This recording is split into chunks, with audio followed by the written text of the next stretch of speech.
You know how sometimes a story just seems to pop up out of nowhere, and suddenly everyone is talking about it?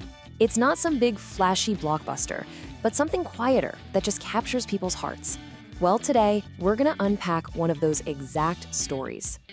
Okay, so this is the book we're talking about, Theo of Golden by Alan Levy. And right off the bat, its credentials are pretty impressive. This isn't just some under-the-radar novel. Nope, it became a New York Times bestseller, which tells you it really struck a chord with a huge number of people. And people don't just buy it, they absolutely love it. The book is sitting at an average rating of 4.7 stars. I mean, that's an incredibly high score. It shows that this thing is connecting with readers on a really personal level. And if you want to talk about impact, get this, over 24,000 reviews. That's a massive, passionate readership. So you gotta ask, right? What is the deal with this book? What's the story that has so many people talking? Well, it all kicks off with a setup that feels almost like a classic fable. A mysterious stranger arrives in the small, quiet town of Golden. The story just drops you right in. Picture it. This man simply walks into town. You can almost feel that quiet morning air, that sense that his arrival is about to change, well, everything. It's comforting, but there's this little bit of suspense simmering right under the surface. And this, of course, is the big question that hooks you from the get-go. Who is this guy? Why is he here? In this town, right now? And the book just leans right into that mystery. It doesn't give you a big info dump or backstory. It basically tells you no one knows where he has come from or why. The author makes it super clear that the town is just as much in the dark as we are, and honestly, that's a huge part of the fun.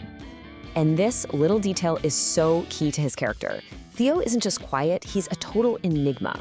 He's one of those people who turns every conversation back on you. He's basically a catalyst in human form, and you're just on the edge of your seat waiting to see what he ignites. So if we don't know who he is, maybe we can figure him out by what he does.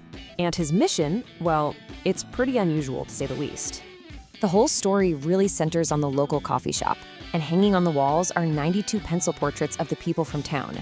Think about that. It's like the entire community's soul and history just captured right there on the wall.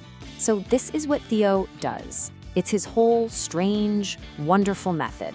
First, he buys one of the portraits. Second, he finds its rightful owner. Third, he just returns it. But it's that fourth step where all the magic happens. With each one of these exchanges, a story gets told. Because it's never really just about a drawing, you know?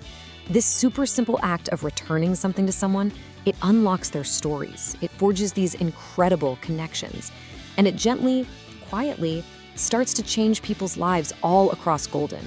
And this gets us to the real heart of why this book became such a phenomenon.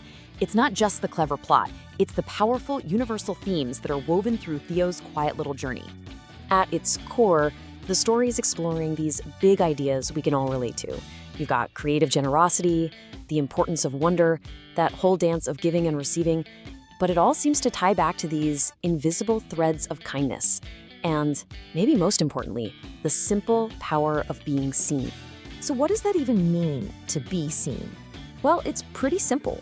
It's the act of acknowledging another person's story, their value, their existence. In a world where it's so easy to feel overlooked, Theo's mission is to really look at people and show them that they matter. It's a profoundly simple idea, but wow, is it powerful. So let's pull all this together. Why did Theo of Golden resonate with so many thousands of readers?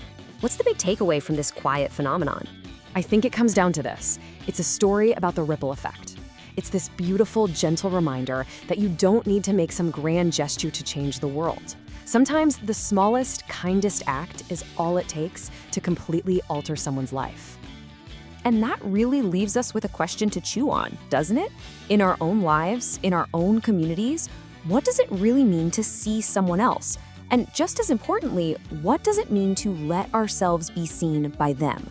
Theo of Golden is one of those quiet, powerful novels that really explores these huge questions. If you want to discover the story for yourself, we've made it super easy.